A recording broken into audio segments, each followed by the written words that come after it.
speaking of Joe Staley, where does he rank among all-time great 49ers?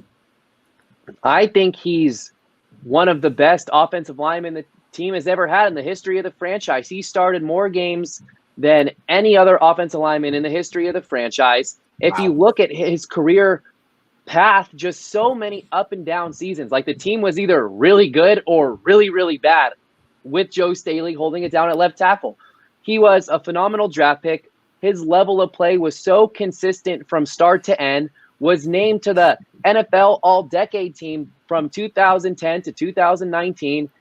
He is one of the all-time greats, should have his jersey retired. I know at the 49ers they're already running out of numbers to hand out because they've retired so many jerseys already. But that number 74 and his quality of play on the field, who he was in the locker room, just being able to be that pillar and hold everybody accountable, be a team captain year after year, even during the rough years with Chip Kelly and Jim Tomsula. Joe Staley was a leader from start to finish. He was an all-pro, second-team all-pro pretty much throughout his entire career, a Pro Bowler, all-time great 49er.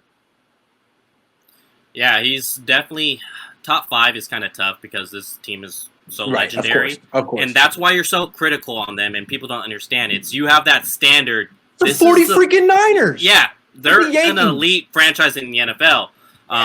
So he's top 10. And I think Nick hit it the head on the nail is that he's probably the best offensive lineman that this team has ever had. And I know they don't want to retire any more numbers just because it's so thin, but look, there's not a 74 on the field now, and there's a reason for that, and his number will be retired one day. Yep. So I was born in 96, so I don't have a great basis of awesome 49er players besides what I've seen on YouTube. But I'd say he's definitely in the top 5. Okay, I'm muting you then. No, I'm just kidding. Keep going. No, I'm just saying, I know the history. I know they're a great franchise, but in my lifetime, he has definitely been top 4, top 3 best and was a constant force along with Patrick Willis, Frank Gore, Navarro Bowman for a quick time. And I think Joe Staley easily top 3, top 4 of my lifetime. Yeah, I think you could argue he might be number 1 of your lifetime. I mean, nothing against Frank Gore, but Joe Staley was a foundational member of 2 teams that went to the Super Bowl, not just 1.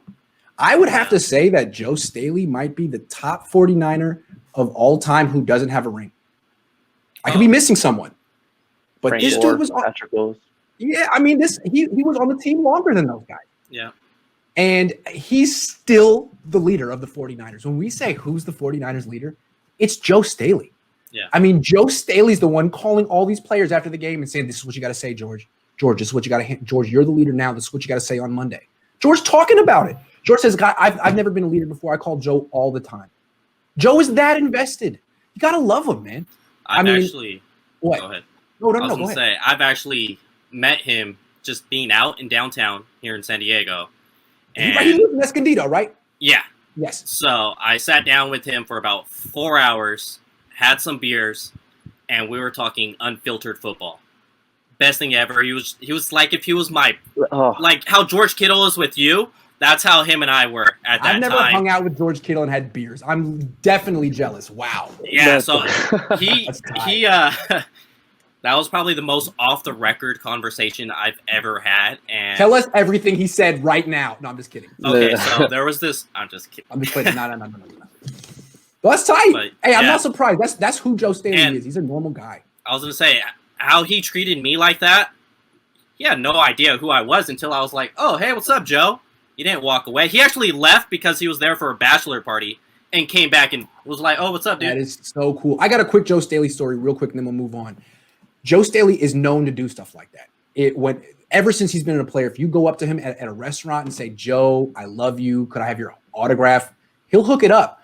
The one thing he doesn't like that fans do is when they come up to you and say, "Joe, let me buy that for you. Let me get your dinner for you." And he's like, "Dude, I'm making millions of dollars. You're working paycheck to paycheck. Stop worshiping me. I'm a normal person. Stop worshiping athletes." And I thought that really spoke highly of Joe. Yeah. Because some athletes expect that type of treatment. They'll go out places with their hands in their pockets like, well, time to get what I always get, not Joe. Mm-hmm. Joe's a good guy.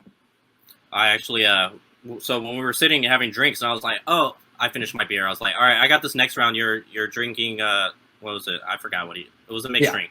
I was like, okay, so you're drinking that? Let me get the next one. He's like, dude, sit down. That's what I'm saying. Yeah. That's what I'm saying. He's a great guy. He was buying me drinks all night, so I just felt bad. Like, I know this guy's making millions, but I don't want to seem like if I'm leeching off of him. But hey, he offered, so. That's a great story. That is a great story. Great story.